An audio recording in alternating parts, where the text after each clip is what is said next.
सध्या सुरू असलेल्या युद्ध परिस्थितीच्या पार्श्वभूमीवर इंधन पुरवठा संपणार असल्याच्या अफवांमुळे स्वयंपाकाचा गॅस मिळवण्याकरता गॅस एजन्सीसमोर नागरिकांच्या रांगा लागल्या असल्याचं दिसून येत आहे। याच पार्श्वभूमीवर पेट्रोल पंपावर देखील वाहनांच्या मोठमोठ्या रांगा असल्याचं दिसतंय। मात्र जिल्ह्यात LPG गॅसचा मुबलक साठा असल्याची कबुली जिल्हा प्रशासनानं दिली आहे। या बाबतीत मोर्शी तहसीलदार सागर ढवळे यांनी पेट्रोल डिझेलचा साठा तालुक्यात मुबलक असल्याचं सांगून नागरिकांनी अफवांवर विश्वास ठेवू नका असं आवाहन देखील केलंय। परंतु जिल्ह्यात तसेच तालुक्यात इंधन तुटवडा असल्याची अफवा पसरत असल्यानं वाहनांमध्ये अतिरिक्त इंधन साठवण्याकरता गर्दी होत असल्याची शक्यता वर्तवण्यात येत आहे। जिल्हा प्रशासनानं सर्वच पेट्रोल पंप कंपनीच्या विक्री अधिकारी प्रतिनिधी यांना प्रशासनाच्या मार्फत इंधन पुरवठा सुरळीत ठेवण्याकरिता जिल्हाधिकारी अमरावती यांची मार्फत देण्यात आले आहेत।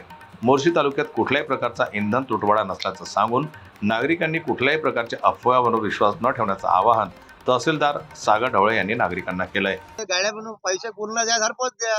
DSC नंबर त्याला देऊन राहिला, बगर DSC वाला तर देऊन नाही राहिले तुम्ही। मग गाड्या उभ्या आहे तर DSC आले तर घरी नेऊन द्या।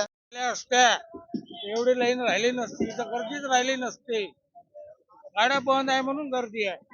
8 दिवसापासून लाईन मध्ये आहे, जास्त मिळत आहे 15 दिवसापासून। चुकीची माहिती पसरवणाऱ्यांवर कायदेशीर कार्यवाही करण्यात येणार असल्यानं नागरिकांनी संयम बाळगून प्रशासनाला सहकार्य करण्याचं आवाहन देखील मोर्शी तहसील कार्यालयाचे तहसीलदार सागर ढवळे यांनी नागरिकांना केलंय।